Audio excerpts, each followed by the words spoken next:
trennya sekarang, ya bukan tren ya, maksudnya kondisi sekarang itu, kita masih melihat angka inflasi secara global masih tinggi. Ya walaupun memang kalau kita lihat di Amerika sudah mulai ada perbaikan, penurunan angka inflasi ya, jadi itu sesuatu hal yang positif. Namun demikian memang tren kenaikan suku bunga masih, berlanjut karena memang bank sentral seluruh dunia ini harus memastikan, angka inflasi ini untuk turun kembali, secara sustainable gitu ya. Dan kita lihat kalau meskipun di Amerika sudah ada perbaikan, tapi di Uni Eropa itu tekanan inflasinya masih cukup tinggi. Jadi memang dalam beberapa bulan ke depan ya, memasuki tahun 2023 mungkin di semester pertama, tren kenaikan suku bunga ya baik secara global maupun dari domestik itu kemungkinan masih akan meningkat. Namun kita lihat kalau untuk tahun 2023 ada potensi, flattening dari, tren kenaikan suku bunga ya menuju semester 2 ya, menuju akhir tahun kemungkinan kondisi sudah akan berangsur menunjukkan perbaikan, terutama akan terlihat dari perkembangan angka inflasi secara globalnya.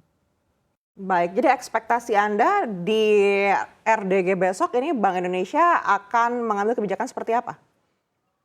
Baik, kalau, ekspektasi kami untuk Bank Indonesia, kami di, view, kenaikan suku bunga sebesar 25 basis point, yang mungkin akan sedikit, akan lebih rendah dibandingkan, kenaikan sebelumnya ya, karena memang kalau kita lihat beberapa faktor seperti laju inflasi ya, realisasinya itu di bawah perkiraan, secara signifikan di bawah perkiraan. Ya tadinya, ekspektasi inflasi setelah kenaikan harga BBM itu bisa mencapai di atas 6%. Tapi ternyata realisasi itu ada di kisaran 5,4% dan akhir tahun kita juga prediksinya mungkin di kisaran 5,4 sampai 5,6%. Jadi angka inflasi yang di bawah perkiraan ini harusnya bisa sedikit memperlambat laju kenaikan suku bunga oleh Bank Indonesia. Faktor kedua, Fed Fund Rate juga kemarin menaikkan suku bunga dengan fase yang lebih lambat ya. Tadinya 75 basis point bulan-bulan sebelumnya, dan kemarin kenaikannya hanya 50 basis point. Nah ini semua sudah menunjukkan tanda-tanda arah perbaikan, walaupun memang masih meningkat. 25 basis point dari Bu Dian, kita beralih ke Pak Willem. Pak Willem, ekspektasi Anda seperti apa? Ya, baik. Jadi tadi seperti juga Bu Dian ya, jadi kami tambahkan harga di dunia memang seperti pada crude oil, itu memang dalam keadaan yang di bawah $80 per barrel.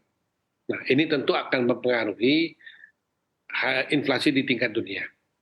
Seperti tadi disebutkan ya, jadi harga kalau inflasi di Amerika Serikat memang menunjukkan tren menurun. Tren yang mengalami penurunan dan itu tentu lega karena semestinya suku bunganya ikut turun. Tetapi karena inflasinya masih di atas 7,5% misalnya, maka kemungkinan untuk menaikkan suku bunga juga terbuka lebar bagi The Fed dan juga pada negara-negara lainnya ya yang ada di Eropa.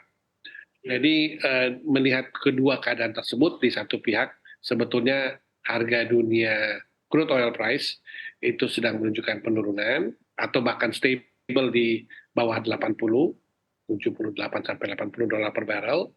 Tapi pada pihak lain, inflasi secara umum masih dapat dikendalikan, namun suku bunga The Fed dan bank-bank sentral lainnya masih dalam tren yang naik, maka kita bisa bilang kemungkinan itu selalu ada, baik naik maupun tetap.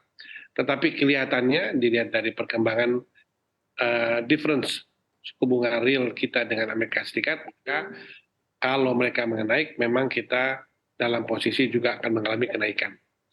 Tapi jaraknya itu, sebab kalau pada mereka jaraknya di 4,25, 4,5, kalau kita masih bertahan di 5,25 tentunya semakin tipis. Sehingga memang peluang untuk mengalami kenaikan suku bunga memang lebih besar. Sehingga angkanya juga seperti tadi disampaikan, kemungkinan bisa menjadi sekitar 5,5 dari 5,25 saat ini. Artinya 25 basis point sama seperti Ibu Dian, Pak Willem? Ya, saya kira sama. Trennya memang sedang menunjukkan kenaikan. Baik, kita akan coba tanyakan kepada Putu. Putu, kalau tadi kita dengar yang disampaikan oleh Budian dan Pak Willem sepakat ini 25 basis point untuk kebijakan Bank Indonesia besok. Tapi kalau kita melihat kenaikan suku bunga acuan di beberapa bank sentral negara maju, ini justru malah terbalik terhadap penguatan mata uangnya masing-masing terhadap dolar Amerika Serikat. Artinya kalau ada kenaikan dari suku bunga acuan Bank Indonesia esok, apakah ini berpotensi juga semakin melemahkan rupiah? Ya, kalau kita lihat mungkin kenaikan suku bunga The Fed itu memang diperlambat. Kemudian Bank Sentral Eropa juga memperlambat laju kenaikan suku bunganya. Kemudian Bank Sentral Inggris masih sama 50 basis point. Jadi ada 3 bank sentral yang menaikkan 50 basis point pada pekan lalu. Kalau kita lihat pergerakan mata uang, memang dolar masih sangat unggul ya ketimbang euro ataupun pound sterling kayak gitu. Karena walaupun suku bunga sama-sama dinaikkan dengan besaran yang sama, tapi kita lihat outlook ke depannya itu ekonomi Amerika itu akan jauh lebih baik karena inflasinya sudah mulai menurun. Sementara inflasi di Eropa dan Inggris itu masih di level tertinggi 40 tahun terakhir ya, di atas 10%. Jadi bagaimana outlook ekonomi ke depannya itu yang membuat dolar Amerika Serikat sebenarnya unggul sih. Selain juga dari sisi persentase kenaikan suku bunganya The Fed itu sangat besar ya, sekitar sudah 425 basis point kayak gitu. Nah, sementara 2 bank sentral lainnya Eropa dan Inggris itu sekitar 250 basis point dan 300 basis point kalau nggak salah. Jadi kenaikan suku bunga The Fed itu jauh lebih besar dan outlook ekonominya akan lebih bagus. Itu yang menyebabkan dolar Amerika Serikat menguat kayak gitu. Sementara kalau kita lihat di Indonesia, belakangan ini sebenarnya rupiah pergerakannya cukup stabil ya.